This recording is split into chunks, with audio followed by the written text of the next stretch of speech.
Paz Deus, paz do Senhor, graça e paz, sejam muitos bem. Travou, Vinícius. Sejam muito bem-vindos a este programinha. Quem vos fala é Thiago Duca e eu estou aqui com meu amigo, meu irmão, meu colega de trabalho aqui, o pastor, professor, teólogo, Vinícius Couto. Grande prazer estar com você aqui, Duca. Espero que a gente tenha aí um momento bem proveitoso para ter esse bate-papo, essa conversa sobre coisas do reino de Deus aí. E eu já agradeço de antemão você ter aceitado o convite, né, para bater um papo com a gente. E o assunto que nós selecionamos é um versinho tão pequeno, né? Mas que tem uma profundidade tão grande, né? Vamos pegar aqui então, só para a gente poder falar do nosso assunto. Nós vamos falar em Marcos 16, versículo 15, lá no finalzinho do livro de Marcos. E ele fala assim: E disse-lhes: Ide por todo o mundo, pregai o evangelho a toda criatura. É profundo isso. Se você não lê na guia aqui, você passa batido. Como que você entende o chamado do ID? Ô Vinícius, conta pra gente aí. Mas antes da gente falar disso, se apresenta. Fala quem é você. Eu acho que o pessoal de casa quer saber quem é você. Maravilha.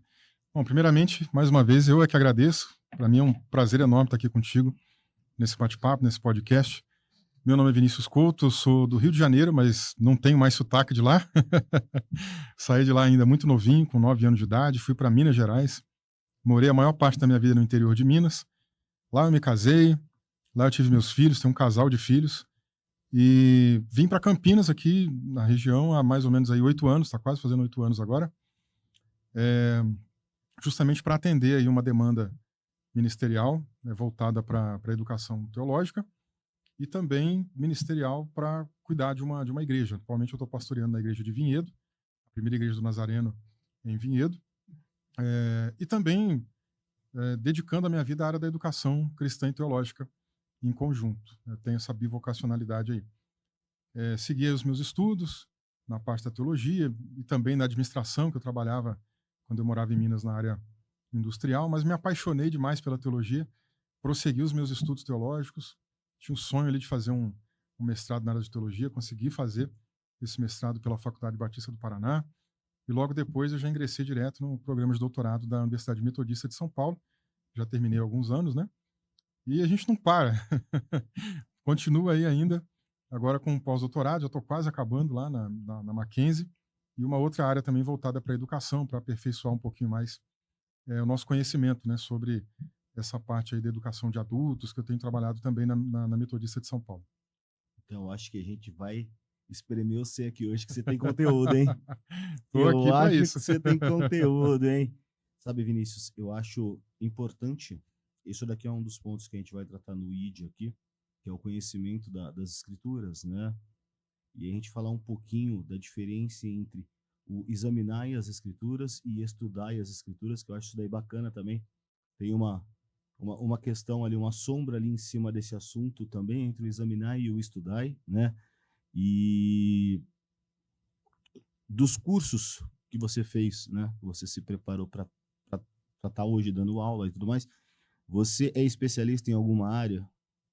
Sim, a área mais voltada aqui para o meu campo de atuação e de estudos é a parte de história do cristianismo, principalmente ali naquele recorte da época da Reforma Protestante e num recorte ainda mais reduzido ainda da Reforma Holandesa, que foi a temática da minha tese de doutorado, né? E a parte do movimento evangelical no século XVIII, com o primeiro grande despertamento, a teologia de John Wesley, né? A parte que eu acabei aí me especializando mais. Mas eu dou aula também na área de teologia sistemática e teologia bíblica já faz muito tempo. Então são áreas que eu também tenho aí uma transversalidade muito boa. A vantagem da teologia é essa. Embora a gente, digamos ali, se aperfeiçoe mais em alguma área no programa de pós-graduação, ela é uma área que tem muita conexão, tem muita conversa, muito diálogo. E, querendo ou não, a igreja, ela exige muito mais da gente no campo da teologia bíblica, por assim dizer, do que nas outras, né? Eu estou lá, pastoreio a igreja, cuido de gente. Então eu preciso ler mais a Bíblia, aprender ferramentas de interpretação da Bíblia, do que ficar contando história do cristianismo para eles. Agora, no seminário, na faculdade, né, nos lugares onde eu dou aula, aí a demanda é um pouquinho diferente, né? Mas a teologia bíblica, ela me persegue desde que eu sou crente, não tem jeito. É a vida real e a vida acadêmica, né? Exatamente. São duas vertentes. O Richard Vasco teve aqui, né? E ele falou justamente desse ponto. Às vezes o pregador sobe no púlpito, né? Arrotando conhecimentos e tudo mais, e não é o que a igreja precisa. Então você tem que saber separar, né? Você não vai chegar lá mandando um grego, um latim para a igreja, quando uma alemã, os caras sabem ler uma almeidinha, né? Sim, totalmente. Então A essa daí é gente a precisa, realidade do pregador hoje, né? a gente precisa conhecer a comunidade que a gente está pregando a palavra, né? Talvez um desafio maior com os itinerantes, né? Que ora estão num lugar, ora estão em outro. Mas como eu estou sempre fixo ali, a maioria das vezes, né, pregando na igreja que eu pastoreio, é um povo que eu conheço, sei a linguagem deles, os desafios deles. Preciso me adequar também para eles para ser um bom comunicador. E, afinal de contas, não adianta eu querer trazer um conteúdo, usar uma forma bem espalhafatosa, usar de uma linguagem técnica difícil e o pessoal não entender nada do que foi dito. Eu vou voltar para casa frustrado. É um exemplo de um padre, quando eu morei em Minas, tinha um povoado que a gente estava fazendo um trabalho missionário, plantando uma igreja. Não tinha nenhuma igreja evangélica lá. E era um povoadozinho de 1.000, 1.500 pessoas. E aí conta-se que um padre chegou nesse povoado, recém-formado, no seminário, e foi pregar. E pregou aquele sermão todo difícil, né, com eloquência e tal. E no final da missa ele foi perguntar para o pessoal: e aí, o que vocês acharam? Vocês gostaram? E aí umas pessoas disseram assim: ah, achei muito bonito. Você falou umas palavras ali, ó, bem bonita, bem difícil. Não entendi muita coisa não, mas foi muito bonito. Então não adianta, né, a gente ir por esse caminho. Mas esse é o ponto, né? A nós cabe simplificar, explicar de uma forma didática, simples e num linguajar atual, né? O que está escrito aqui, nesse livrinho aqui. Exatamente. Eu lembro quando saiu as NVI, NVT, NT, todas essas novas linguagens atualizadas, né? Porque até então a gente não tinha acesso a essas bíblias aqui no Brasil. Acho que essas bíblias mais novas começaram a vir o quê? De 2015, 2016 para cá. Teria que fazer um levantamento Mas, de ano aí, mas é mais ou anos menos, 2000 para cá. mais ou menos isso. Aí você pega e você fala assim, É. poxa, a hora que eu comecei a ler, eu falei, gente, mas matou a poesia da Bíblia. O ímpio virou homem mau. Não, eu gosto do ímpio aqui, de ver escrito ímpio aqui. O justo virou homem bom, né, cara? Tem as traduções mais modernas, né? Eu falei, poxa, deu uma matada na poesia da Bíblia. Mas aí eu fui entender que no sistema de comunicação atual, a gente precisa ter uma linguagem mais simples, mais direta e objetiva, para que cada vez mais as pessoas entendam o que está nesse precioso livro aqui, né? Então, assim, a comunicação, ela é importantíssima. Falando que, eu ia sugerir para a gente traçar um caminho aqui, né? Você falou que é especialista desde a Reforma Protestante e tudo mais. Vamos falar, então, do ID que está escrito aqui em Marcos, né? Aplicado em Atos dos Apóstolos, como a gente vê acontecendo ali a partir da descida do Espírito Santo, quando eles são cheios de poder aí para sair pregar, né? Como é que você vê o ID do Ato dos Apóstolos hoje? Bom, vamos começar primeiro conversando um pouquinho sobre o texto em si, a gente leva ele para lá. Boa. Porque o texto de Marcos, ele traz uma coisa que a gente chama de comissão, uma grande comissão. E é uma narrativa paralela também com a de Mateus 28:19. As ênfases são um pouquinho diferentes, mas o assunto central é o mesmo. Essa grande comissão. Que comissão? Porque existe uma missão a ser cumprida, e essa missão, diferentemente do que às vezes a maioria das pessoas pensa, no popular da igreja, não é da igreja, essa missão é de Deus. E nós somos comissionados por ele. Nós estamos participando da missão dele. E isso é uma linguagem muito maravilhosa, porque leva a gente a entender que é um privilégio nosso participar dessa missão. A gente poderia nem estar inserido na igreja, mas além de estarmos inseridos, a gente também tem o privilégio de cooperar com a missão divina de alcançar as pessoas que estão em perdição. Então, Marcos, primeiramente, né? Quando ele fala para a gente ir pregar o evangelho, acho que uma coisa importante é como ele designa a quem. pregar esse evangelho numa linguagem de anúncio, a linguagem do texto grego ali tem a ver com a ideia de um anúncio, como quando a gente faz uma propaganda, uma venda. Ou seja, se eu vou fazer a venda de um produto, eu preciso tentar, no mínimo, mostrar as melhores qualidades que esse produto tem, as vantagens que se tem disso, tem que ter uma boa comunicação para isso. E eu vejo que hoje, pegando ali Atos para cá, né? Mas pensando em hoje, eu vejo que hoje a dificuldade que às vezes as pessoas têm é em conseguir demonstrar isso. O que tem de benefício, o que tem de bom, mostrar essa boa notícia mesmo, né? A ideia de evangelho como uma boa notícia.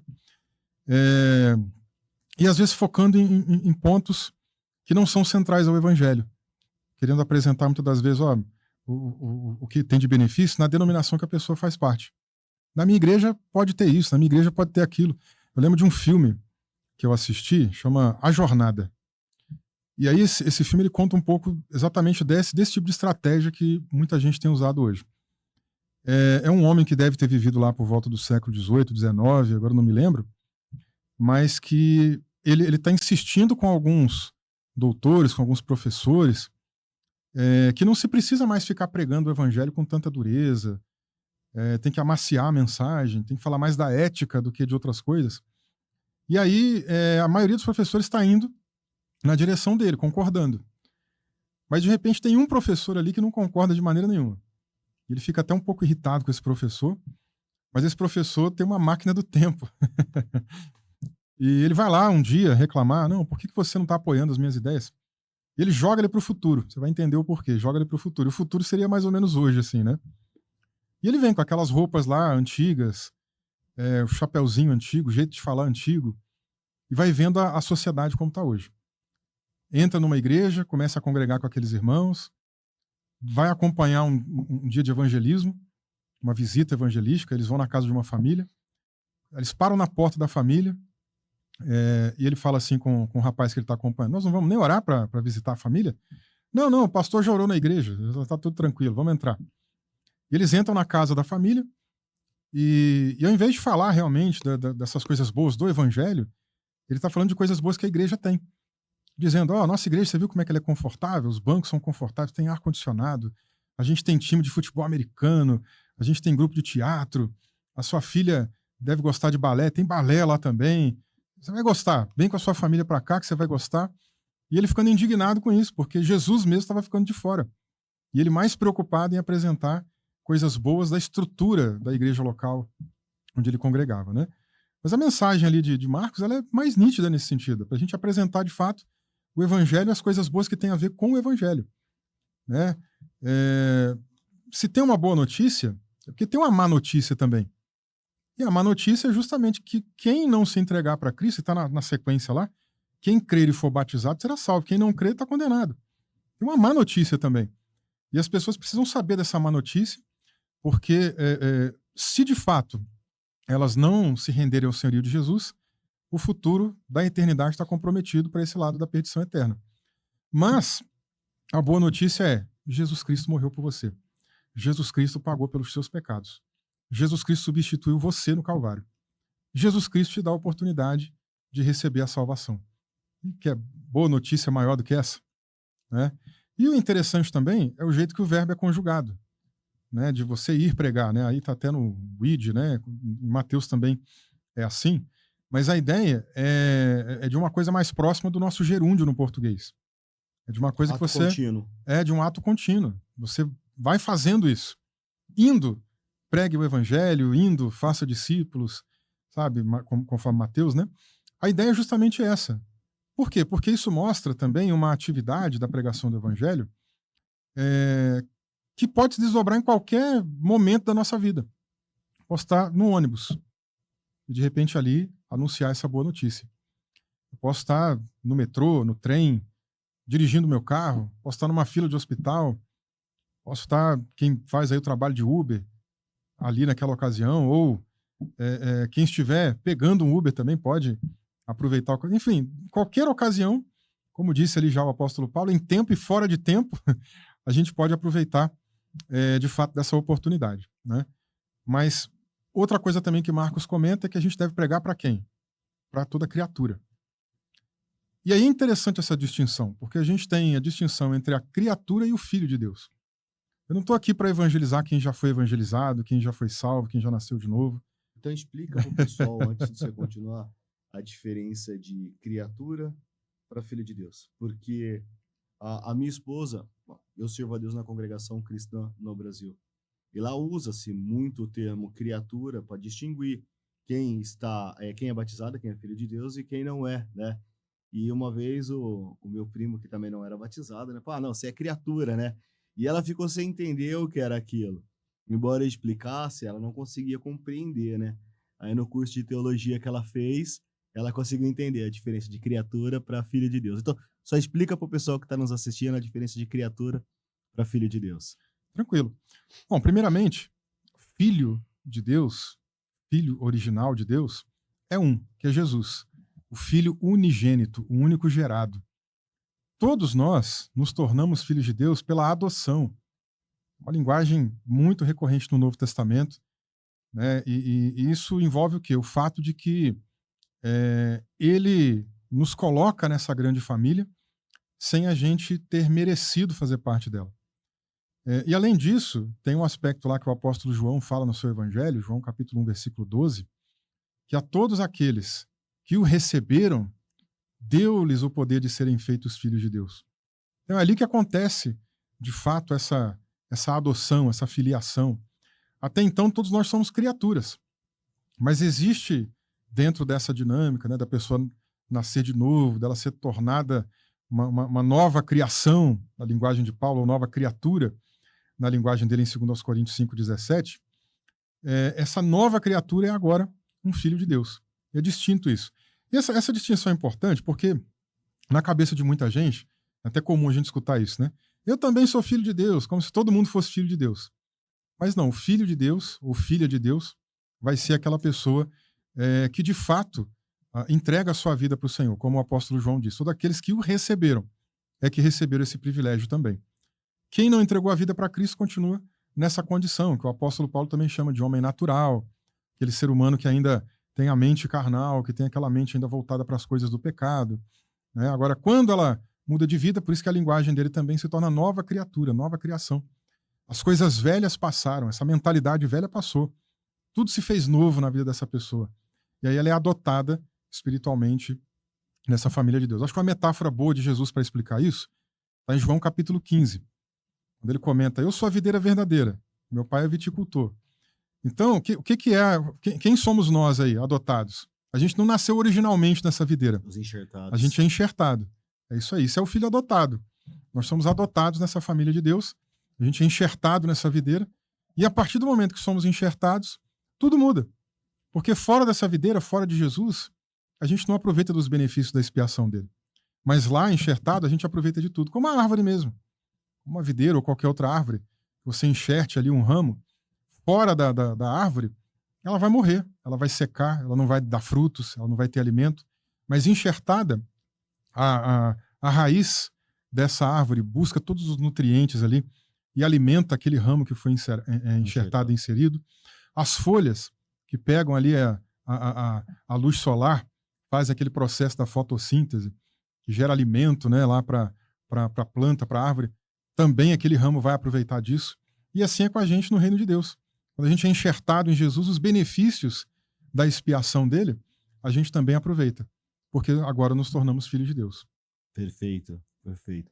Então, só continuando, uma vez já explicado, criaturas e filho de Deus, a gente estava falando do ato contínuo de ir, de aproveitar as oportunidades. Mas, assim, eu acho interessante até você usar todas as oportunidades para falar de Cristo, mas não existe um momento certo, você não tem que checar o ambiente antes para saber se é propício você trazer aquilo, porque às vezes assim, que nem, por exemplo, você pegou um Uber, né? Aí, pô, o motorista do Uber tá lá meio irritadão, o cara tá passando por vários problemas na vida dele, e você fala assim, tem uma mensagem de Jesus para você. Acho que não é um momento assim, é um momento meio inoportuno também, não é? A gente não tem que ter um pouco esse senso, o Vinícius. A gente tem que ter o senso, a gente tem que ter o bom senso, seria, né? Mas a gente também pode pedir sabedoria. Quando Paulo fala de tempo e fora de tempo, provavelmente esse fora de tempo envolva situações Como que essa? aparentemente são inoportunas. Podem parecer inoportunas. Mas a gente pode, com a sabedoria divina, tentar transformar isso em algo oportuno. Eu gosto muito de um outro texto da Bíblia, em 1 Coríntios, capítulo 4. Paulo fala assim, que os homens nos considerem ministros de Cristo e despenseiros dos mistérios de Deus.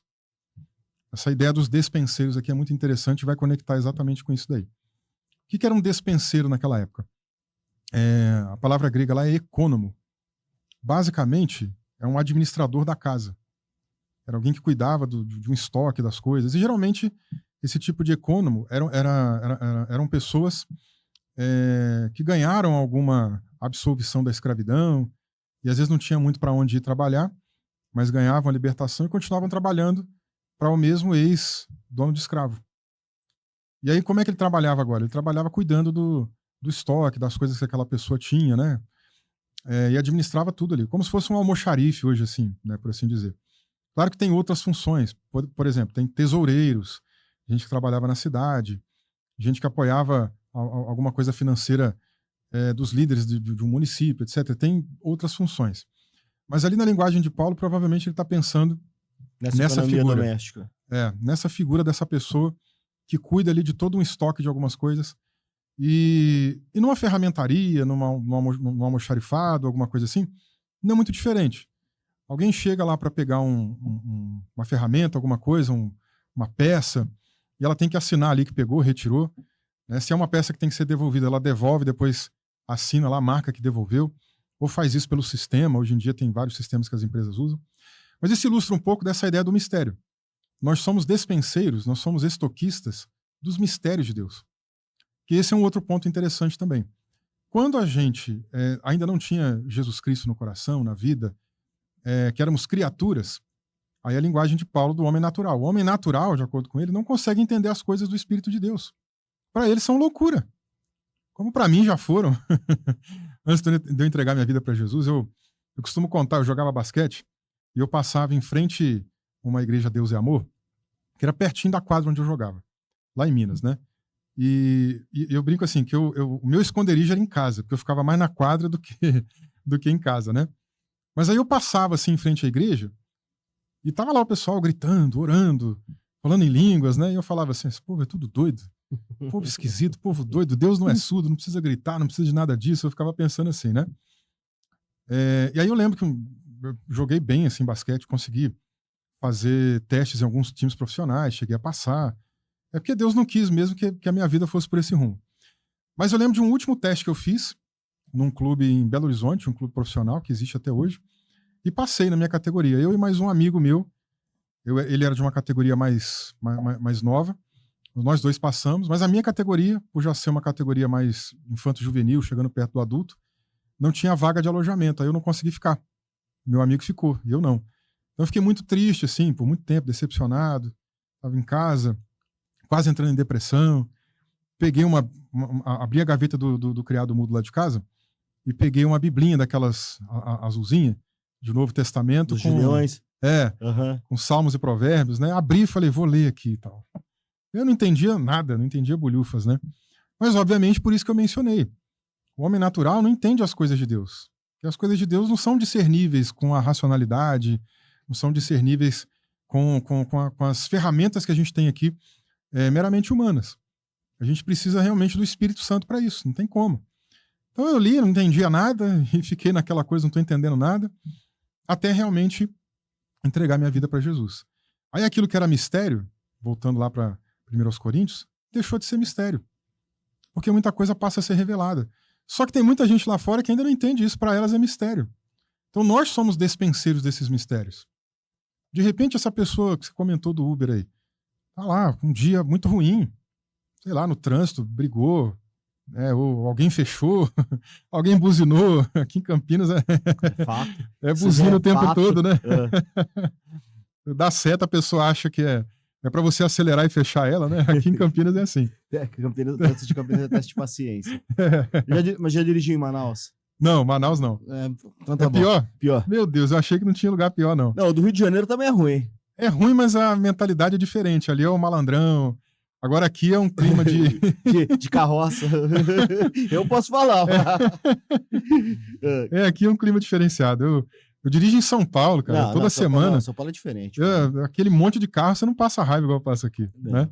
Mas aí o Uber tomou uma fechada lá, tava bravo. Tá lá nervoso e tal, né? E a gente já teve acesso aos mistérios de Deus, já tem um estoque ali da palavra de Deus, do mistério de Deus no coração da gente, na mente da gente. Tava até pregando agora nesse último domingo sobre o Salmo 119. Tem um momento que o salmista comenta ali, né, de guardar a palavra no coração para não pecar contra Deus. Que coração é esse? O coração ali não é como pra gente hoje na América Latina, do sentimento, da emoção, não. É isso aqui, ó, cabeça, intelecto. Né? Então é memorizar as escrituras, é aprender as escrituras. Para em momentos como esse, você ter ali algum material para, com a sabedoria de Deus, levar essa mensagem, tirar do estoque, entregar, né? E pegando um trocadilho aqui com a linguagem de Paulo do despenseiro, eu abro a despensa e dispenso para ele o material. E de repente aquilo depois volta para mim aqui para que outra pessoa também usufrua das mesmas bênçãos desse mistério de Deus. Ou não, ou a ferramenta fica e ele vai trabalhar com essa ferramenta pro resto da vida. Exatamente. Né? Entendeu? Então, assim, a questão é que a gente pode pedir essa sabedoria de Deus para poder usar nos momentos oportunos ou inoportunos, mas com a sabedoria. Tem gente que vai receber e a gente vai ficar muito feliz com isso. Tem gente que, por outro lado, não vai receber. Né? Tem gente que pode ser até agressiva. Não quero ouvir isso. E ok, você respeita. Você deixa. Jesus ensinou isso lá. Ele falou para os 70 que ele enviou de 2 em 2 para fazer o trabalho de evangelismo. Vocês vão entrando aí nos lugares. Quem receber bem vocês, maravilha, bênção. Quem não receber, sacode a poeira aí e vai embora. Entendeu? Então, é esse o nosso dever. Quem vai convencer, eu acho que talvez aqui seja um problema de muita gente que quer evangelizar, que vai com sede ao pote, ela não quer evangelizar no final das contas. Ela quer forçar a pessoa a acreditar no que ela acredita. Esse ponto aí, eu coloco para as pessoas que existem os convertidos e os convencidos. Sim. A pessoa foi convencida de que aquele é o caminho, mas o coração não foi convertido. Porque quem faz a obra é o Espírito Santo. A nós cabe apenas mostrar, ó, tá vendo aqui? Esse caminho aqui, ó, tem uma porta lá na frente que leva aos céus. O nome desse caminho aqui é Jesus Cristo. Se você quiser ir por ele, eu não vou dizer para você que você não vai ter dor, não vai ter sofrimento, não vai ter nada. Mas eu posso dizer que ele vai estar contigo o caminho todo.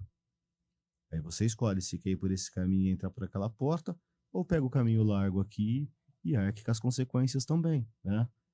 E assim, é esse o ponto. A gente não convence ninguém. A gente apresenta.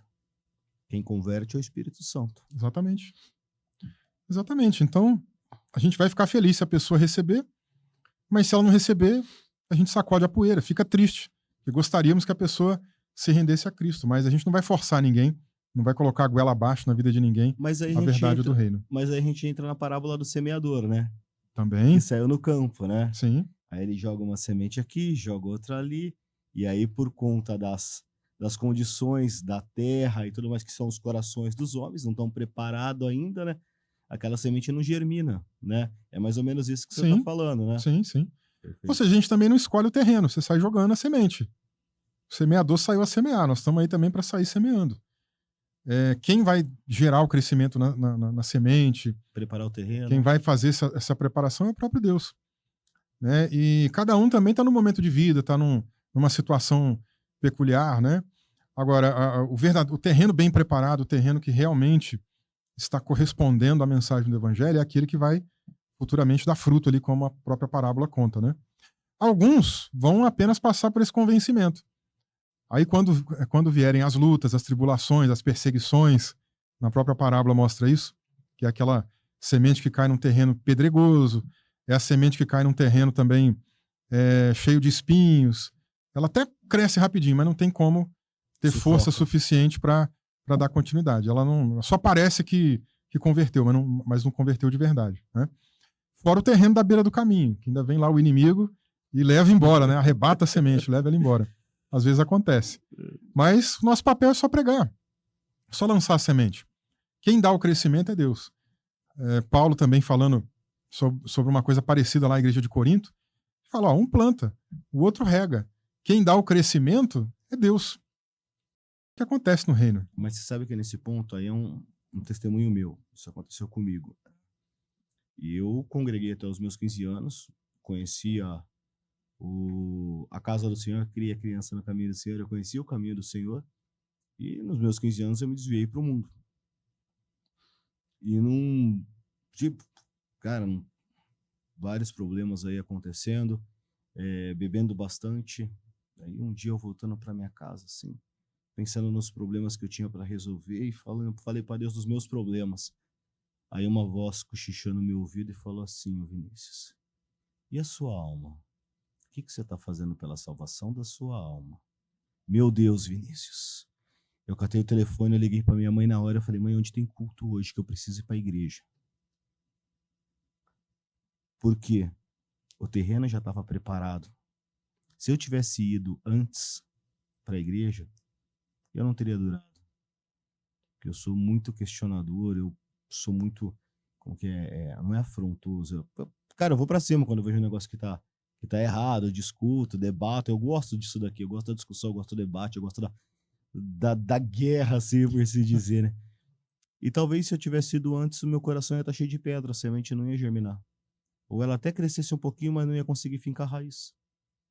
E aí, no momento certo, não veio ninguém me evangelizar, não veio ninguém falar comigo. Espírito Santo só cochichou no meu ouvido: o que você está fazendo pela salvação da sua alma? E eu sabia. Tem que buscar. Eu tenho que correr atrás da salvação da minha alma. Acabou meu tempo. Não tenho mais como. Eu não posso mais perder tempo. E aí que eu voltei para a igreja. Eu já vejo uma outra ótica. Eu vejo assim, que não é que ninguém te evangelizou. Evangelizou. Lá atrás. Lá atrás. Faz sentido. A semente já tinha sido lançada. Só que, o que eu percebo? Essa linguagem de Jesus, ela é uma linguagem de sabedoria muito grande. Se a gente estuda lá as literaturas sapienciais, as literaturas de sabedoria, né? Eles lidam muito com essa coisa da experiência do dia a dia. Então, imagina a semente.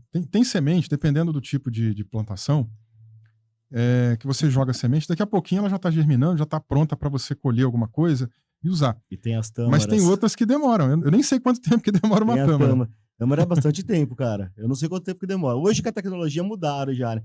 Mas antigamente era o plantador de tâmara, era o cara que botava a semente aqui para geração futura colher. Eu ouvi falar isso, cara, a geração futura que ia colher, né?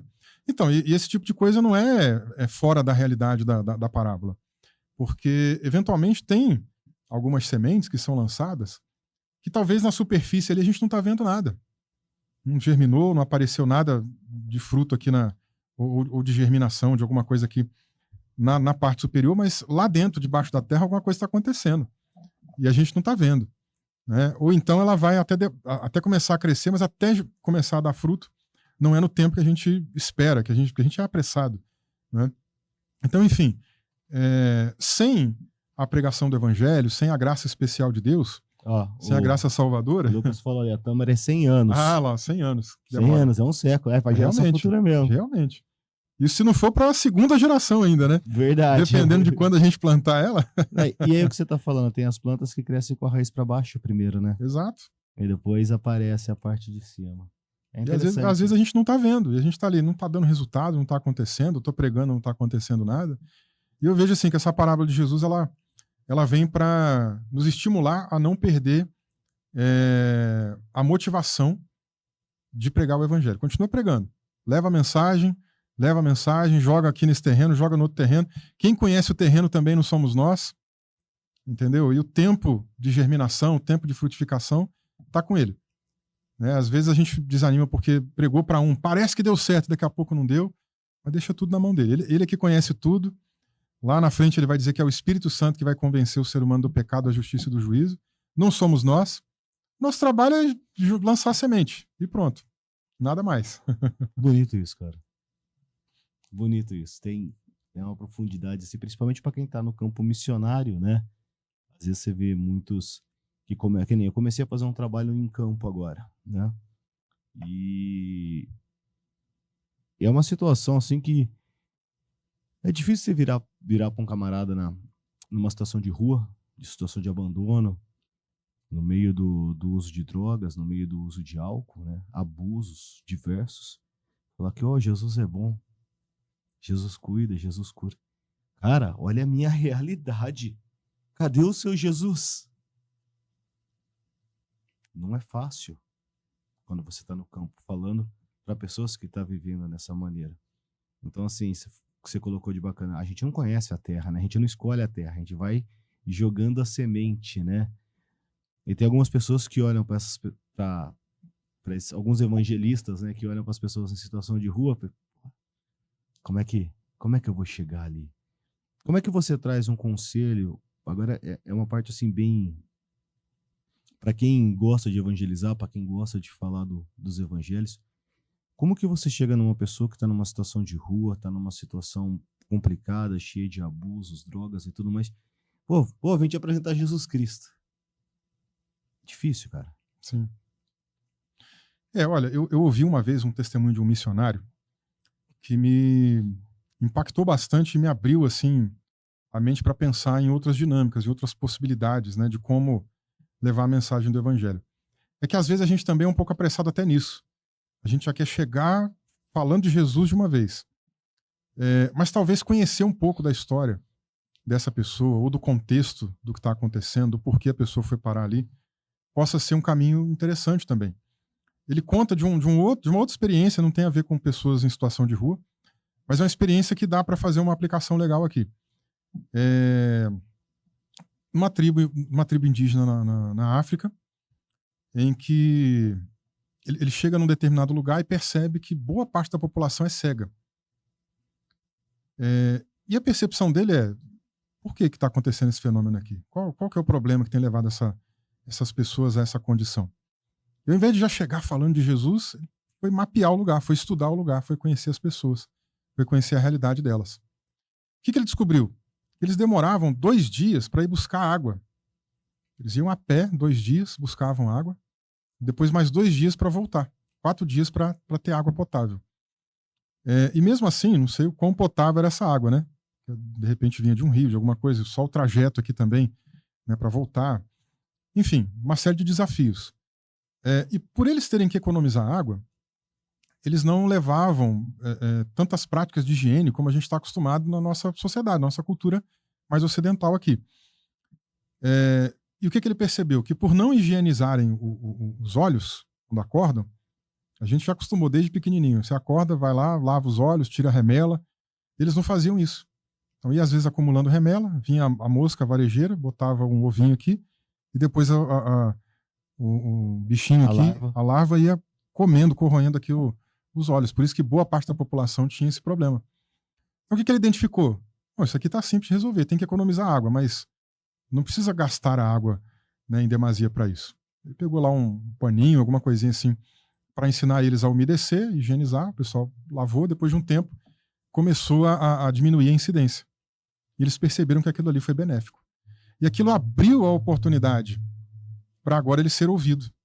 Porque, sabe, às vezes a gente já quer chegar com os 2 pés na porta e falar, vem cá que você vai me ouvir. Calma, deixa a pessoa te conhecer primeiro, deixa você conhecer a pessoa também, deixa você conhecer a história dela. Como que você chegou aqui? O que aconteceu contigo? Né? Uma vez, cara, uma experiência que não tem como esquecer dela. Estava na região metropolitana de Belo Horizonte, uma cidade chamada Lagoa Santa.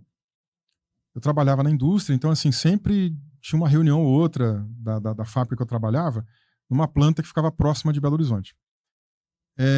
O que acontecia? Quando eu dormia por ali, sempre eu procurava uma igreja para conhecer. Eu sempre gostei muito disso, sabe? De criar comunhões, de conhecer mais pessoas cristãs e tal. Eu sempre procurava uma igreja perto e ia tentar achar ali para ter essa proximidade. Na época não tinha ainda esse negócio de internet como tem hoje facilmente. Então eu procurava nas páginas amarelas lá no hotel. Há quantos anos isso? Eu tenho 40. 40, tá. Mas eu encontrava lá uma igreja e já ia para lá. E aí eu gostei muito de uma igreja Batista Nacional, lá em Lagoa Santa. Gostei muito. Fiz amizade lá com um casal que cuidava dos jovens, né? Então toda semana tinha uma reunião de jovens com eles lá, acho que era quinta-feira, uma coisa assim. E aí eu ficava torcendo para que quando eu viajasse nesse dia, entendeu? E aí eu ia lá, sempre estava com eles. Pegamos uma amizade muito bonita, assim, muito legal. Eu lembro um dia, voltando da igreja, eu saí da igreja, acabou o culto, estava voltando da igreja, um rapaz na rua, um rapaz novo, devia ter, sei lá, 16, 17 anos de idade, assim, na rua. Lá no semáforo, pedindo as coisas, né? Muito sujo, mal vestido, roupa rasgada já. E ele veio até mim. Você não podia me dar alguma coisa e tal, né? Aí, lógico, a gente também procura tomar cuidado, porque a gente não conhece as pessoas. Você não vai sair dando dinheiro para as pessoas também, porque a gente sabe que tem a questão das drogas, né? Tem gente que acaba pegando dinheiro para comprar droga.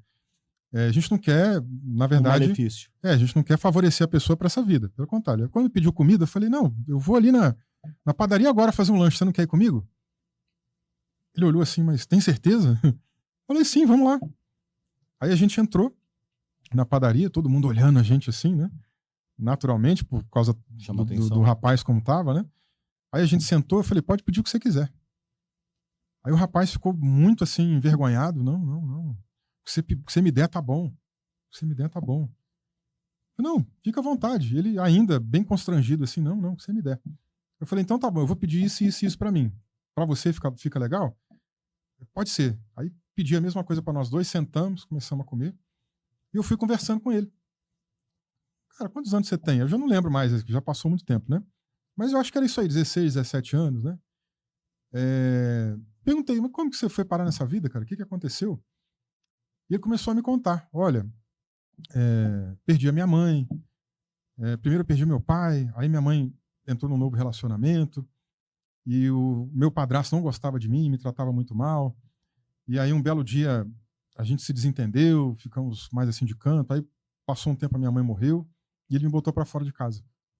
E eu não tenho parente nenhum, não tem ninguém por mim aqui na cidade, então acabei vindo para essa vida. Claro que até por causa disso algumas pessoas acabam entrando nas drogas, bebida e outras coisas mais, né? Não sei nem se era o caso dele, tá? Mas enfim, ele contou um pouco desse detalhe. Eu fiquei pensando, rapaz, olha como é que a vida é dura, né? Se ele, desse jeito que ele tá, procurar uma oficina mecânica, uma padaria, um comércio, um mercado, e pedir, me arruma emprego, Uau. o pessoal vai olhar, já não vai dar nem atenção para ele. Né? Eu tenho exemplos de amigos, de pastores, de colegas de outros ministérios que fizeram trabalho missionário. Eu não esqueço de um pastor da Igreja Batista, lá no sul de Minas, que fez um trabalho missionário, foi convidado para pregar num trabalho missionário, e aí ele combinou com o pastor da igreja, falou, eu vou mudar aqui a minha roupa, vou chegar no culto vestido de mendigo. Vou deixar assim com cheiro ruim mesmo, jogar bebida para ficar com cheiro de bebida e tal, colocar uma roupa suja, velha, rasgada, e o pastor já sabia que era ele. E ele entrou na igreja, sentou no banco e tal, e o pessoal saiu de perto dele. Um raio assim de alguns bancos, não tinha ninguém perto dele.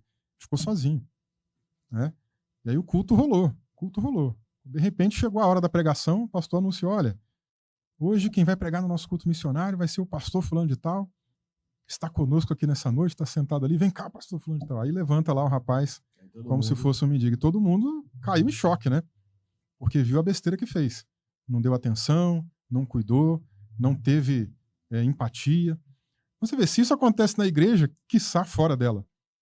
Né? Então, fiquei imaginando esse rapaz, procurando algum lugar, tentando mudar de vida, um emprego, alguma coisa, e todo mundo fechando as portas, todo mundo dizendo, não, aqui não tem lugar para você. E nisso as pessoas às vezes vão se entregando a outras coisas na vida, né? E perdendo a esperança. E uma coisa é você ficar um mês nessa situação, outra coisa é você estar 1 ano, 2 anos, vários anos numa situação como essa. Enfim, e isso mostra um pouco para a gente como que a gente pode, às vezes, tentar ir por esse lado. Ao invés de já ser apressado, já querer chegar e jogando Jesus na conversa, vamos conhecer a pessoa, vamos ouvir. Eu garanto que a pessoa tem algo a contar, tem algo a dizer, tem algo a refletir, né? Tem alguma inquietação que ela pode dar, e de repente é dali que vai nascer a conversa. De repente é dali que ela vai ganhar confiança também em você, vai ouvir o seu lado. Né? De vez em quando eu dirigi aqui em Campinas mesmo, São Paulo já aconteceu também, mas eu não esqueço de uma vez que eu saí com meu filho. Falei que eu joguei basquete na minha adolescência. Meu filho hoje é jogador mesmo, é atleta, né, de basquete, joga em São Paulo. E aí um dia a gente estava na quadra aqui para cima lá da nossa casa e voltamos. Tava ele, a minha filha e eu. Voltamos. Aí no caminho tinha um semáforo que sempre tem alguém pedindo alguma coisa ali. Só que assim, o pessoal não dá muita trela, do carro mesmo. Né? E aí naquele dia eu abaixei o vidro e falei, ô, irmão, hoje eu não tenho nada aqui, me desculpa e tal, mas, ó, Deus abençoe sua vida, né? Como é que é seu nome? Fulano, ó, vou orar por você, que essa situação mude. Aí ele começou a chorar. Ficou emocionado. Por quê? Porque muita gente não dá a mínima atenção para ele, sabe? São Paulo aconteceu uma coisa muito parecida. Eu estava bem ali perto da Avenida do Estado, indo para o centro, e um rapaz vendendo um monte de bugiganga, assim, que ninguém compra mais, uns mapas grandão, assim, né? E aí ele veio se aproximando, todo mundo chegava, rapidinho ele já saía. Eu abaixei o vidro e falei com ele, ô, meu irmão, desculpa, hoje eu não tenho nada aqui para comprar, nem recurso nenhum para te dar. Mas olha, que Deus abençoe sua venda aí, que dê tudo certo, que você tenha um bom dia de trabalho aí e tal. Aí ele já começou a chorar também. Falou para mim, não, já ganhei meu dia. Isso aí foi a melhor coisa que teve. Porque a gente aqui, às vezes, é invisível para as pessoas e tal, entendeu? Invisibilidade social. Eu achei... E assim, é um pouco disso que eu estou dizendo. De, às vezes, a gente achar que só ir lá e falar, Jesus é bom, Jesus te ama, Jesus quer te salvar, etc., já é o suficiente. E, às vezes, essa falta de empatia com as pessoas fecha muitas portas. Porque, afinal de contas, que evangelho é esse? Que apenas joga ali, já cumpriu o meu papel, já está resolvido. Não, pregar o evangelho, anunciar o evangelho é muito mais do que isso. Né? Quer ver um exemplo legal? Em Atos, capítulo 3, quando Pedro e João estão indo para o templo para orar. A hora que você falou do semáforo, eu já imaginei os dois falando assim, filho, eu não tenho ouro nem prata, mas o que eu tenho eu te dou. Em nome do Senhor Jesus, levante e anda. Eu acho essa parte linda, maravilhosa. É linda. Mas tem mais alguns detalhes aí, ó, que às vezes passam desapercebidos. O primeiro, eu fico imaginando assim, por que desse lugar? Porque na porta do templo. Por quê? É uma conjectura, tá? O texto não diz isso, mas por quê? Eu imagino que era uma estratégia. Ali é um local culto. O que a gente imagina? A pessoa vai para o culto. Caridade tá ali, né? Ajudar. Ou porque ela vai pela máxima da religiosidade de fazer a caridade, que era muito comum entre os judeus mesmo. Sim. De repente já é alguma coisa. Ou a pessoa entrou, não deu muita trela, mas quem sabe volta quebrantada, porque Deus fala alguma coisa no coração dela. Se não é na entrada, é na saída. Boa, a estratégia é boa. Mas uma outra coisa que chama muito atenção ali é o fato de que quando Pedro e João estão entrando, aquele homem não... Ele devia ter uma autoimagem muito negativa, porque certamente as pessoas passavam por cima dele, não davam nem muita bola para quem ele era, talvez nem soubesse o nome dele, nem nada, né? Era um outro Bartimeu ali. Mais um. Né? E a gente se acostuma com isso mesmo, né? Sim. A gente se acostuma, a gente passa, volta, a gente sabe, ó, ali tem um mendigo ali, tem uma pessoa ali e tal. A gente se acostuma. Mas o que me chamou a atenção é que ele, olhando para baixo, pedindo esmola, de repente Pedro fala assim, olha para nós. Isso para mim é uma humanização muito grande. Porque, tudo bem, eu vou te dizer daqui a pouco uma frase importantíssima. O ouro e prata eu não tenho, mas o que eu tenho eu te dou, sabe? Mas olha para mim aqui, ó, olho no olho. Sabe? É humanização, e é uma coisa que a gente está cada vez mais perdendo. Ainda mais que essa coisa hoje de rede social, de celular, smartphone, a gente já fica só aqui, né, olhando para baixo e tal, e às vezes não dá atenção para as pessoas. É uma coisa horrível. Agora, quando ele faz esse movimento, olha para nós, pode ser que ali o cara despertou uma outra curiosidade. Hoje acho que eu vou ganhar alguma coisa. O cara pediu para olhar para ele, né? Mas é um fator de humanização. Olha pra gente aqui, vamos conversar aqui, ó, de igual para igual. E de repente, Pedro solta aquela frase: ouro e prata eu não tenho. Dinheiro eu não tenho, mas o que eu tenho eu te dou. Em nome de Jesus, levanta e anda. Mas aí tem mais um detalhe. Ele não levanta de imediato. Você pode olhar o texto. Ele não levanta de imediato. Pedro vai lá, estende a mão e dá a mão para ele. E puxa ele. E é ali que o milagre acontece, depois disso. Porque sabe o que às vezes falta para a gente também, no trabalho da evangelização como um todo, e até na parte da fraternidade mesmo na igreja? Falta às vezes isso aí, estender a mão, vem comigo. Estou junto contigo. Eu vou te ajudar a levantar. Só falar levanta é fácil. Trabalha, arruma um trabalho, é fácil. Mas vem comigo aqui, ó, vou te ajudar. Estende a mão, sabe? Então, quando ele estende a mão e puxa o homem, aí sim, o homem se põe de pé. Aí a linguagem de Lucas é muito bela, porque ele era um médico, né? Ele vai contando como é que os nervos vão se colocando no lugar. A atrofia vai se desfazendo, né? E é fantástico, o cara nunca engatinhou na vida, nunca andou na vida, tá correndo e pulando. É um milagre maravilhoso ali que ele E, relata. e depois o problema é os incrédulos dentro do templo. Mas quem que fez Exato, isso? exato. Mas o Vinícius, a gente vê também, né, no livro de Atos, né, o movimento do Espírito Santo, né? Que nem, por exemplo, em Felipe, movendo Felipe para encontrar com o eunuco, né? Desviando Paulo da Macedônia, da Ásia para ir para Macedônia, né? Você acha que o Espírito Santo também age nessa hora de falar assim, pô, vai lá aí, leva uma palavra para aquele camarada ali? Com toda certeza. Aliás, Quem que foi que chegou aí? nós precisamos O meu voltar. ser totalmente dependentes do Espírito Santo para o trabalho missionário. Boa. Por mais que a gente pense, posso aprender a falar melhor, posso aprender alguma técnica que me ajude, que não é ruim também. Acho que é válido para a gente aprender a se comunicar. Né? Aquilo que a gente falou no começo aqui. Se eu quero que o outro entenda, eu preciso aprender a me comunicar um pouco melhor também. Mas nunca a gente pode negligenciar a ação do Espírito.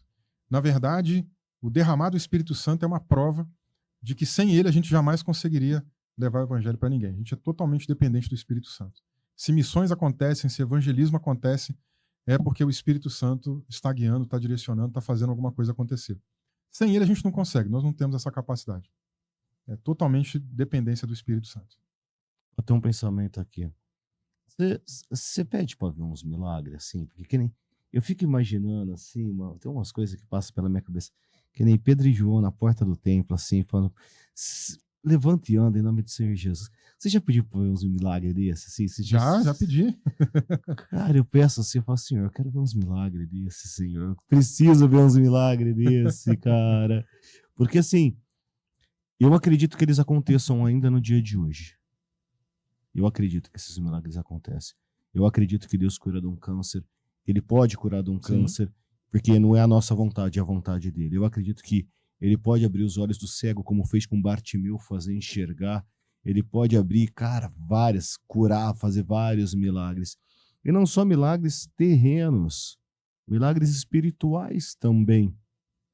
Esses dias eu estava conversando com um grupo de amigos, né? E falando, às vezes eu fico olhando assim, eu penso que o Senhor podia fazer com a gente igual Eliseu fez com Gease, né? Senhor, abre os olhos dele para ele ver quem está com a gente aqui. Porque às vezes a gente se sente tão sozinho na nossa jornada. Fala assim, nossa, tá todo mundo contra, olha o mundo como é que tá. Pô, tá difícil combater isso daí, Senhor, tá difícil lutar esse combate. Igual o Senhor fez com Elias. Elias, eu tenho 7.000 aqui ainda, Elias, fica tranquilo. Porque às vezes você vê umas coisas no mundo, você andar pelas ruas de Campinas aqui, a droga consumindo, o álcool consumindo, tudo tá acabando com o ser humano. Você vê o ser humano numa situação que você fala assim, meu Deus, você não foi criado para isso, filho. Deus não te criou para levar essa vida. E às vezes cansa, Vinícius. E aí você fala assim, Senhor, abre os olhos, eu quero saber que eu não tô sozinho nessa luta. Sim. Porque cara, tá cheio de valente por aí. A gente não conhece todos os valentes. Sim. Mas tá cheio dos valentes. E tem um hino na congregação que ele fala assim, se vós baterdes, ele vos abre, o que pedirdes dará. Se você vai bater na porta dos céus, é o dispenseiro mor. O que você vai pedir para ele? Coisas terrestres ou dons espirituais? Ah, Senhor, eu tenho vontade de ter o dom de interpretar línguas estranhas. Eu paro na igreja assim, eu fico ouvindo, Vinícius, eu queria tanto interpretar línguas estranhas. Eu queria ter o dom do amor, da caridade, assim, um negócio bem de crente. Eu queria poder falar como Pedro falou lá em Atos e converter 3.000 almas. Olha que dom magnífico, maravilhoso. O que você vai pedir para Deus? Eu quero um carro, eu quero uma casa. Eu quero melhorar a minha vida. Tem tanta coisa que você pode pedir para o dispenseiro mor. Tá lá, tá tudo com ele.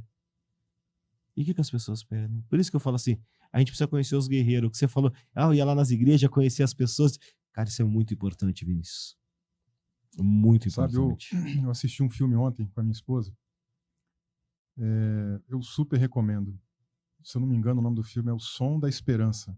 Eu assisti. Acabou de lançar. Bom pra caramba.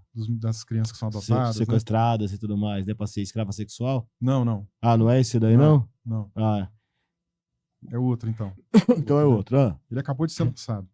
É a história de uma mulher de uma igreja batista, esposa de um pastor, e aí conta, assim, ela perde a mãe, a família entra numa desestrutura. Era uma família antes da perda da mãe, muito crente ali, focada mesmo, né? Sempre com gente em casa e tal. E aí quando ela perde a mãe, a família entra numa certa desestrutura, ela fica meio perdida durante um tempo, assim, em estado de choque e tal. E um dia ela tá num lugar orando, pedindo a Deus para mudar aquela situação, e ela vê um monte de crianças assim na rua brincando, e entende que Deus chamou ela para poder adotar algumas crianças. E para ela convencer o marido disso.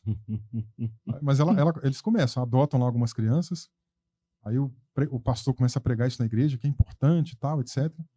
De repente a comunidade, a igreja pequenininha, começa todo mundo a adotar criança. Uma região do Texas, começa a adotar criança. Passam, obviamente, muitas dificuldades, muitas barreiras, porque ninguém tem habilidade ali para saber como é que vai lidar com essas crianças adotadas que passaram por um monte de problemas, abuso psicológico, abuso sexual, abuso de tudo quanto é natureza. E, de repente, a coisa vai caminhando para um lado assim, que muita gente está quase pensando em desistir, mas de repente a coisa também vai mudando, né? Deus vai dando ali alguma graça para eles vão aprendendo. E o final do filme é lindo demais, né? Porque assim, mais gente na igreja quer adotar, superam aquela dificuldade toda, quer adotar mais gente, mais criança. Eles ligam lá para o conselho tutelar e a moça fala: olha, essa notícia é muito boa, porém nós não temos mais criança para ser adotada num raio de não sei quantos quilômetros aqui, ó. E eu tô falando de uma igrejinha pequenininha. Que fez a diferença. Que fez uma baita de uma diferença, cara. A igrejinha pequenininha. Quando mostrou no final, os membros da igreja, o pessoal que foi adotado lá atrás, quando era criança, hoje já tá adulto. É baseado em fatos reais? Em fatos reais. Cara, que bacana. E aí mostra as fotos deles no final? Que mostra lindo. O pessoal, mostra lá o pastor, mostra a esposa dele. Só gente simples. Só gente simples. Cara, eu caí em choro. Porque eu falei, gente, a gente não faz nada. Nada. Se a gente se unisse para fazer alguma coisa, a realidade espiritual, social, estava completamente diferente. Completamente. O Vinícius, e para levar uma palavra, né? Eu estava até conversando com uns amigos hoje, né? Levar a palavra de Deus ou levar uma palavra. Eu estava explicando para eles que quando você leva a palavra, você vai primeiro levar uma palavra de conforto, que é aquilo que você falou, de procurar conhecer as pessoas e tudo mais. E aí depois você fala da palavra, né? Então você leva uma palavra de conforto, de apoio. Olha, você não está sozinho. A gente está aqui para te ajudar assim, assim, assado. E tendo oportunidade, aí você entrega a palavra de Deus, né? Mas para entregar a palavra de Deus, você precisa conhecer as Escrituras. Com certeza. E aí nas Escrituras está escrito assim, tem algumas divergências com relação a estudar as Escrituras e a examinar as Escrituras. Qual que é a diferença do examinar as Escrituras e do estudar a Escritura? Olha, eu não sei se eu veria tanta diferença de uma coisa para outra, não. Talvez só uma coisa mais semântica, porque examinar dá uma ideia de uma coisa mais ali detalhada. Quando a gente pega lá Jesus falando para os fariseus, né? Vocês examinam as Escrituras porque vocês entendem que dela vem aí a questão da vida, da salvação, etc. Mas elas testificam de mim. Está dando uma bronca neles ali. Inclusive por isso, porque eles que tanto examinavam as Escrituras não estavam vendo ali o cumprimento da profecia na frente deles, né? Então, ao invés de examinar, a gente pode até traduzir ali como explorar, né? Que é bem aquela ideia de você ir nos mínimos detalhes, etc. e tal. Só que isso é um tipo de estudo. A gente continua estudando frequentemente e tal, né? O povo medieval separava a leitura da Bíblia de 3 maneiras. Eles chamavam de leitura continuada, que é aquela leitura que eu vou pegar a Bíblia e vou ler ela toda. A gente precisa também fazer isso aí. Porque essa coisa de eu leio um pedaço hoje, amanhã eu abro e leio outro pedaço. Eu nunca vou conectar os pontos ali. concatenar as ideias e entender o que o texto quer dizer, porque todo livro da Bíblia tem começo, meio e fim também. Sim. Então a leitura continuada é um ponto. Outra, que ele chamava de leitura divina, que é uma leitura espiritualizada, uma leitura mais devocional, aquela leitura talvez ali para aquele momento meu ali de oração, eu paro, medito, contemplo, fico um tempo ali pensando o que aquele texto tem a dizer para a minha vida, etc. e tal, como que ele pode também ser aplicado na minha realidade, com as pessoas ao meu redor. E tem a leitura estudiosa, que já é essa leitura mais pausada, mais técnica, né, para a gente fazer realmente ali uma interpretação com o uso das ferramentas, dos métodos que a gente tem para a interpretação. Na teologia a gente fala da hermenêutica, né, que é essa arte da interpretação. Tem ferramentas para isso também, para nos ajudar. Comparar, como disse ali o apóstolo Paulo, coisas espirituais com espirituais. Seria o quê? Tanto a gente comparar um texto bíblico com outro, que a Bíblia de algum modo também explica a própria Bíblia, como também ler algumas pessoas estudiosas, ler algumas pessoas que já se debruçaram sobre esse estudo, né? Comparar a Bíblia com um autor, com outro autor, com outro autor, ou com pessoas do nosso ciclo, que a gente sabe que também são estudiosas, perguntar, tirar uma dúvida. Né? Então a leitura estudiosa é assim, é aquela leitura que a gente nunca vai terminar. Né? Eu acho que isso volta para o assunto do evangelismo de Marcos, com o paralelo em Mateus. Porque em Mateus, eu acho muito legal aquele texto, porque ele diz para a gente ir fazer discípulos de todas as nações, batizando, em nome do Pai, do Filho e do Espírito Santo, e também ensinando eles os princípios ali do reino. Mas veja, fazer discípulos. Né? Então, o sair por aí, o indo, é indo fazendo discípulos. E o que é fazer um discípulo? Não é simplesmente só, Jesus te ama, vem aqui, aceita Jesus e vem para cá. É a continuidade daquilo. É a continuidade dessa vida. A pessoa entregou a vida para Jesus. Já acabou? Não, ali é só o ponto de partida. Ainda não é a linha de chegada. Dali até o retorno de Cristo, até o término da vida dessa pessoa, tem muito chão pela frente. Tem um processo de discipulado, de acompanhamento. Né? A pessoa precisa aprender mais um monte de coisa sobre os princípios do reino. Então, assim, ela vai continuar estudando o evangelho, vai continuar estudando a palavra de Deus, crescendo na graça, mas também crescendo no conhecimento. Né? E para isso a gente precisa também na igreja ser um pouco mais intencional para discipular essas pessoas, formar discípulos.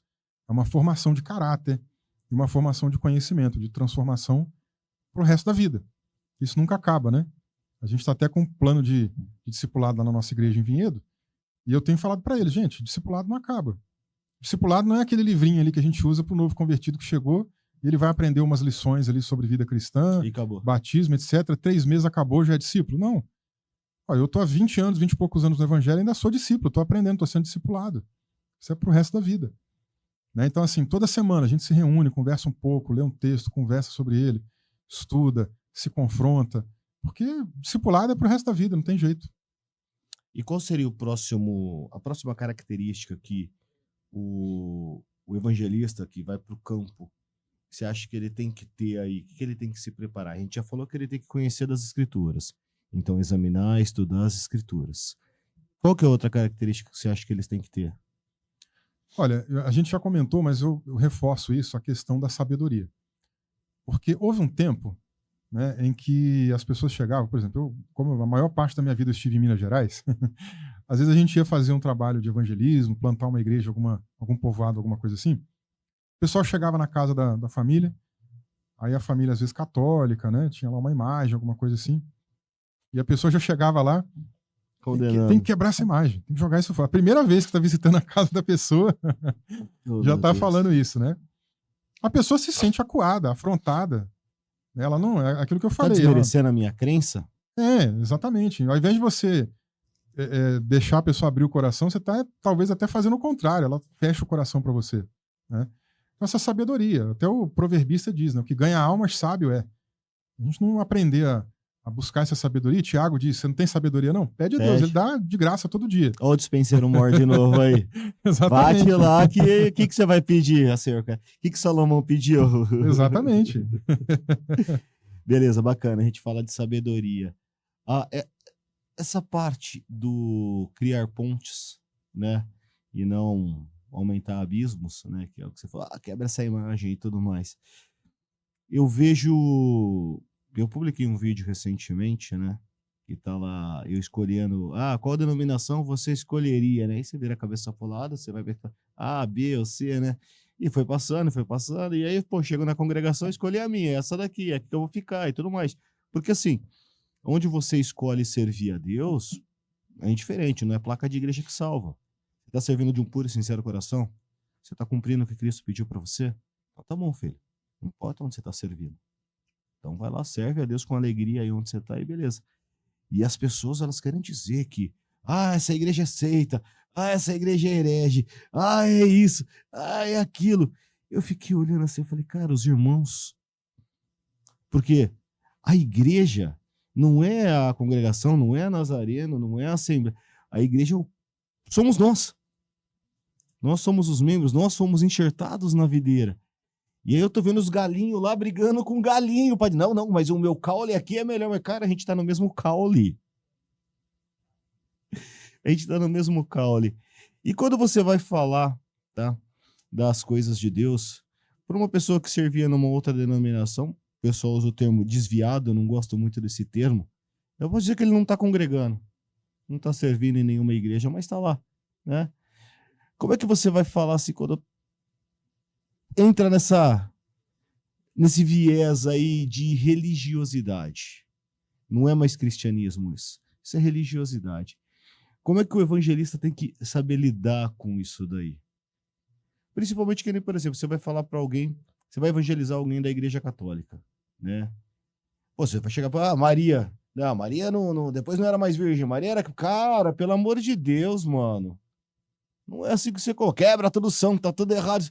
Não é assim que você faz. Que dica que você dá para a pessoa que vai conversar com alguém de uma outra denominação, diferente da sua, para explicar e tudo mais? Como é que você faria isso, ô Vinícius? Que deixa esse conselho pro pessoal que eu acho que tá precisando. Aí a gente precisa diferenciar evangelismo de uma conversa. Perfeito. Por exemplo, eu acho que a gente também, por um lado, a gente tem um exagero de sair sectarizando todo mundo. É um problema da realidade evangelical brasileira.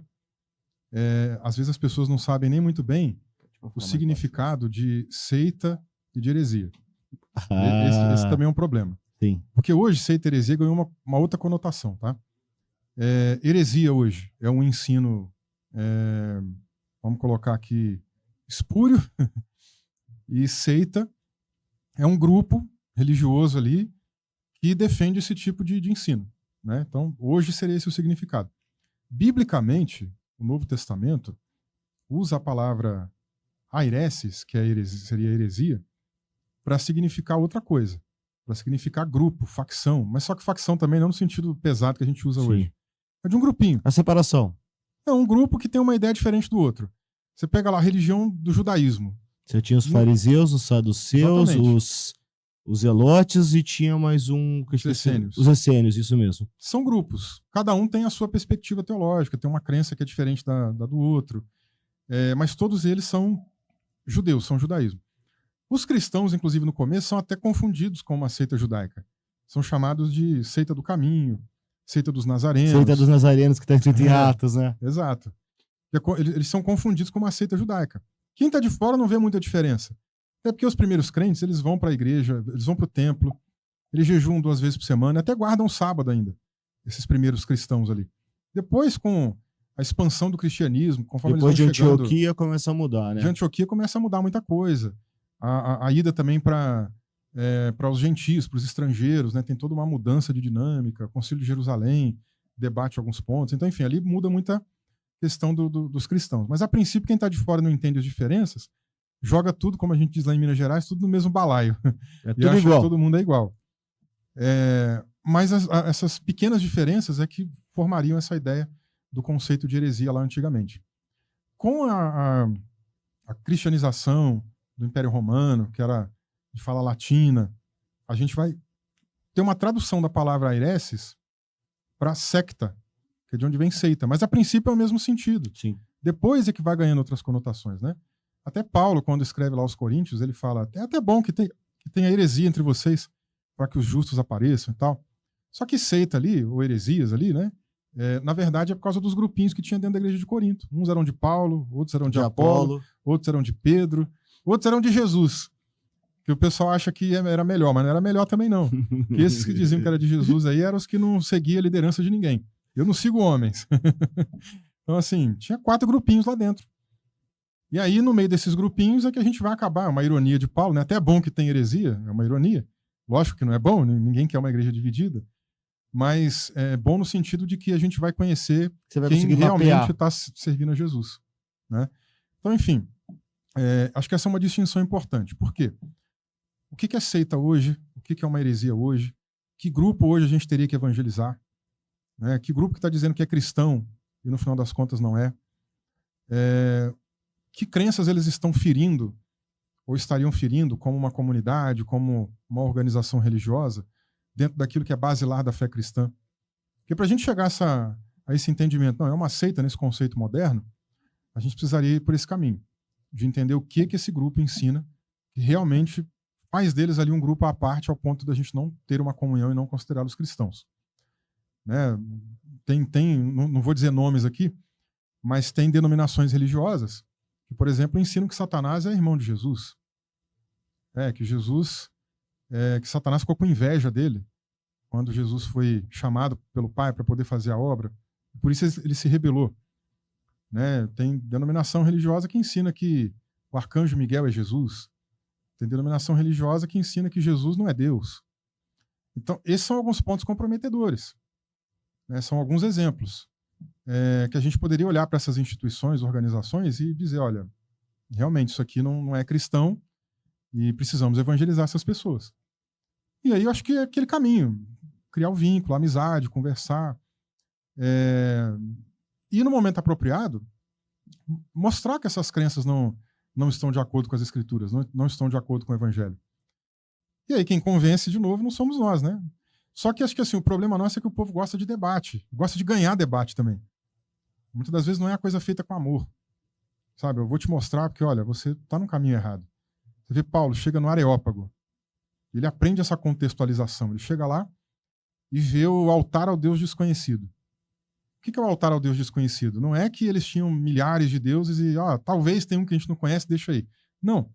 É porque tinha uma situação que aconteceu antes de uma pandemia, uma epidemia, na verdade, né, que pegou ali o povo da Grécia Antiga. Muita gente morreu. Eles fizeram sacrifícios a diversos deuses, nada resolveu.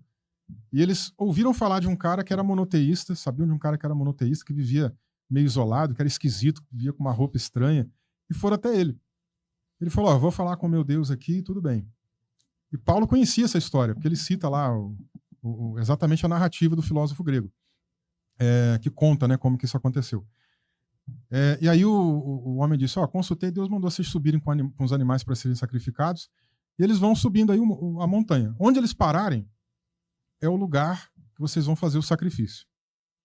E ali assim aconteceu, pelo menos de acordo com a narrativa desse filósofo. Os animais pararam, o sacrifício foi feito e a doença acabou, foi exterminada. E eles deixaram ali um altar dedicado ao Deus desconhecido, que era exatamente nesse lugar ali onde supostamente aconteceu esse sacrifício, né? Que é onde ficava o Areópago. Tá? Então, enfim, Paulo, conhecendo dessa história, falou, pronto, aqui agora é o gatilho que eu preciso, é o gancho que eu preciso. Aproveitou a oportunidade. Falar. Ele não ficou ali, que o seu Deus não vale nada, que esse Deus da guerra aqui também não existe, que a Deus ali da fertilidade também não... Não, ele pegou um elemento ali, que era o elemento chave, e falou, esse Deus desconhecido aqui é o que eu vou falar para vocês hoje. Porque nele nos movemos, nele nos não sei o que e tal. Aquele texto que ele está citando é o do filósofo grego que está narrando sobre o Deus desconhecido. Então ele pega aquilo ali e prega para o pessoal. Fala, esse Deus que eu estou pregando hoje. Ele veio aqui, ele morreu, ele ressuscitou. E aí, de novo, é aquilo que eu falei, a gente não convence ninguém. Quem convence? Mas um grupo ficou debochando. O que esse tagarela doido está falando aí? Negócio de ressuscitar dos mortos. Mas teve um outro grupo que acreditou. Então, esse é o ponto, a gente deixar nas mãos do Espírito Santo para ele fazer o trabalho dele. Esse trabalho não é nosso. E isso aconteceu lá. Cara, eu fico assim... São esses detalhes que eu acho legal. Eu não conhecia essa história do sacrifício do cara monoteísta aí, do ermitão monoteísta. Cara, isso é bacana demais. E deixa eu falar uma outra coisa para você. A gente já falou para quem vai evangelizar, ele precisa conhecer as escrituras, A gente já falou para ele pedir sabedoria, né? Dispensação do dom da sabedoria aí. A gente falou do saber abordar, né? Ver a situação ali e como abordar, né? E como se preparar espiritualmente. A gente ouve a Bíblia falar de jejum, fala de oração, fala de... Como que você recomenda para as pessoas se preparar espiritualmente? Eu vou citar o meu exemplo. Tá? Uhum. Eu, numa dessas missões aí, chamei um cooperador nosso lá do Rio de Janeiro, 88 anos. Ele passou lá em casa, falou, faz uma oração com a gente, que a gente vai sair para campo, que faz uma oração com a gente aqui. E ele fez uma oração pedindo proteção pra gente. O Senhor, manda seus anjos, acompanha os teus servos nessa missão. Uma oração muito bonita mesmo. E naquele dia, o inimigo da nossa alma tava feroz, cara. Eu vi assim, mas parecia que a gente tava blindado. Ele queria chegar e não conseguia chegar. Você via que ele tentava assim um ou outro assim, e eu ia conversar com os caras, eu vi o negócio querendo ali aparecer, mas Deus guardou a gente naquele dia. Porque tem alguns irmãos que não estão preparados para esse tipo de situação, né? Mas Deus guardou a gente ali naquele dia e tem guardado até hoje, né? E a gente sai de casa, a gente sempre pede a proteção do Senhor, a gente pede sabedoria, né? Como que você recomenda se preparar para poder ir nessas missões? Olha, eu vejo a vida cristã, normal. Acho que a gente não tem que se preparar só para esse momento. É a vida cristã. Boa. E a vida cristã, ela é uma vida que exige da gente algumas disciplinas espirituais, exercícios espirituais. Paulo escreve para Timóteo, não abominando a atividade física de maneira nenhuma, né? Mas ele fala, ó, Timóteo, exercite-se em piedade. Porque o exercício corporal, para pouco se aproveita. Quando ele fala para pouco se aproveita, não é que ele está mandando dizendo não fazer. ele está dizendo que pouco se aproveita porque só aproveita para cá, para essa vida. O mundo espiritual não. Exatamente. Você vai ser bombadão lá no céu. Não vai, exatamente. Aí logo na sequência ele fala, mas o exercício, mas a piedade é para essa vida e para o porvir. Então essa é a grande diferença. A gente deve fazer atividade física aqui, é bom para o nosso corpo, para o nosso organismo, mas ele só vai ser útil para cá. Agora a vida espiritual, a vida de piedade que ele fala lá, é para agora e para o porvir. Depois. É para a eternidade também. Então que exercícios espirituais geralmente nós estamos aí envolvidos? Olha, a oração é indispensável, não tem como um crente que não ora. Né? Porque, veja, Deus fala com a gente de muitas maneiras. Eu não sou um sensacionista, pelo contrário, eu acredito na continuidade dos dons, eu acredito na presença do Espírito Santo sempre falando conosco. Então, Deus pode falar conosco. Na palavra, lendo a Bíblia, ele fala com a gente. Um pregador está sendo usado. Ou Deus usa uma outra pessoa para vir, entrega uma palavra para a gente, né? O Espírito Santo está agindo a todo momento. A todo momento. Tem muitas maneiras dele falar. Até um filme. Eu estava vendo um filme ontem lá, me emocionei, chorei. Você vê que Deus toca no coração da gente. Agora, para a gente falar com Deus, não tem outro jeito, é só oração. Então, a gente precisa orar, tem que ter uma vida de oração. E a vida de oração não é aquela coisa de, eu tenho que orar 10 horas, 15 horas, 3 horas. Não tem isso. A questão é assim, a gente precisa estar conectado com Deus o tempo todo. Quando Paulo fala aos Efésios, né, orando em todo o tempo no Espírito, etc., o tempo todo você está conectado com Deus. Lógico, levanta, faz sua oração, passa o dia, faz sua oração, vai almoçar, ora, consagra, agradece, etc. Vai fazer outra coisa, agradece. Está sempre ali conectado. Né? Então, assim, não tem uma quantidade de vezes para orar, nem uma quantidade de tempo para orar. É uma vida de oração.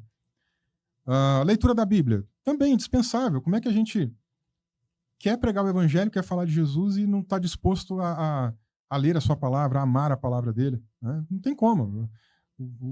A palavra de Deus foi inspirada pelo Deus da palavra. Como é que eu vou ser um cristão e não amar a sua palavra? É uma coisa que não tem lógica. Né? E aí, dentro disso, é um exercício também. A gente precisa ler constantemente. A questão é que, às vezes, a gente fica numa dicotomia. Às vezes a gente vai muito aqui pela graça ou pelo conhecimento. Pedro falou para a gente crescer nos dois, na graça e no conhecimento. Tem gente que só quer a graça, experiência pessoal com Deus, oração, etc. E tem gente que só quer o lado intelectual, Bíblia, teologia, estudo, etc. Não é nem um e nem o outro separadamente, são os dois. E aí tem uma pergunta que foi feita, uma resposta muito mais sábia ainda, feita para um pregador chamado A.W. Tozer. Perguntaram para ele assim, o que é mais importante, a oração ou a leitura da Bíblia? Aí ele respondeu assim, o que é mais importante para um passarinho? A asa esquerda ou a asa direita? Assim, não tem como negociar, as duas coisas precisam fazer parte da nossa vida. E não só isso, né? Você vê que ao momento que os discípulos de Jesus estão sem ele ali, fisicamente presente, e alguém leva lá uma pessoa que está doente, aparentemente doente, né? Eles vão orar e não acontece nada, e na verdade era um demônio. Quando Jesus vem, por que não puderam expulsar? É porque tem caça de demônio que só sai com jejum e oração. Então, esse é um outro exercício que também precisa fazer parte da nossa vida, o jejum. O jejum é uma abstinência que vai ajudar a gente até a dizer não para o pecado, para a carne. E outra, pedir também mais um outro dom, o discernimento de espírito. Com certeza. Tem que saber discernir. Com certeza. Aí tem as ferramentas que Deus vai nos dar, que são esses dons, né? Tem diversos dons espirituais, dons operacionais, dons ministeriais, né? A gente tem uma lista de dons em 1 Coríntios 12, Romanos 12 e Efésios 4. Tem dons ali, que a gente pode pedir também. Agora, quem vai dar é ele. Bate! É isso Bate aí. na porta do Senhor. Ô, Vinícius, cara, eu acho que por mim a gente ficaria horas aqui conversando sobre esse assunto. Mas o tempo é limitado. A gente tem outros compromissos também. Eu sei que você também tem outros compromissos. Você tá aqui. Cara, você tá aqui desde cedo, Vinícius. Tem noção que você passou o dia inteiro aqui Passei comigo? o dia inteiro aí hoje. Olha só. Trabalhando, a gente tava só para esclarecer. O Vinícius estava gravando um curso aqui também, né? E a gente já aproveitou e fez essa live aqui junto, falando um pouquinho. Vinícius, eu quero agradecer o seu tempo. Eu que agradeço. Eu acho que tem muito mais. Eu queria perguntar por que só os protestantes praticam o ID, mas eu acho melhor não fazer essa pergunta agora. A gente pode deixar essa pergunta para uma próxima rodada aí, que a gente pode marcar um outro dia para vir. Que é um assunto bem interessante. A gente entrar nessa parte da história, né? Uhum. Que nem dos movimentos, né? Que começou lá nos Estados Unidos também, dessa parte pentecostal e tudo mais, né? Trazer a história da Rua Azusa. Eu gosto dessa parte quando começam a falar em línguas lá nos Estados Unidos e tudo mais, e como é que isso daí se espalha. Podia falar também como que é o nome deles? É Daniel Gutenberg e... Daniel Wingren e Daniel Berg e Gunnar Wingren. Daniel Berg e Gunnar Wingren vieram para o Brasil, Uhum. como o Louis Franciscon veio para o Brasil, que acho que hoje são as duas mais antigas no Brasil, né? Pentecostais são as duas mais antigas, né? A gente está falando da Assembleia de Deus e da Congregação Cristã aqui. Exato. Uma começou lá em Belém do Pará, por isso que é Ministério Belém, né? Uhum. E a outra começou aqui em Santo Antônio da Platina, teve na Argentina também, com a Assembleia Cristã também, né? E foi as duas denominações pentecostais mais antigas hoje no Brasil. Tá aqui? Ah, legal. Mais antigas no Brasil. Acho que a gente podia trazer essa. O que você acha? Acho ótimo aí. Vamos conversar sobre isso, sim. Eu gosto disso daí. Fazer. Como que esse movimento pentecostal lá de fora veio acabar parando aqui no Brasil?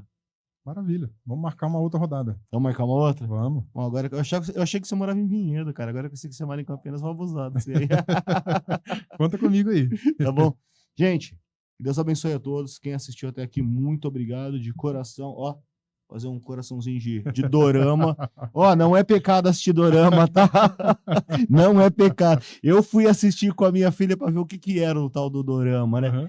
É tão inocente, cara. Chega a ser bobo, assim. É um negocinho tão inocente, o pessoal falando que é pecado. Pecado é você deixar de ir na igreja pra assistir dorama, mas assistir dorama não é não. Gente, fica com Deus. Deus abençoe a todos. Valeu, pessoal. Forte abraço para vocês aí.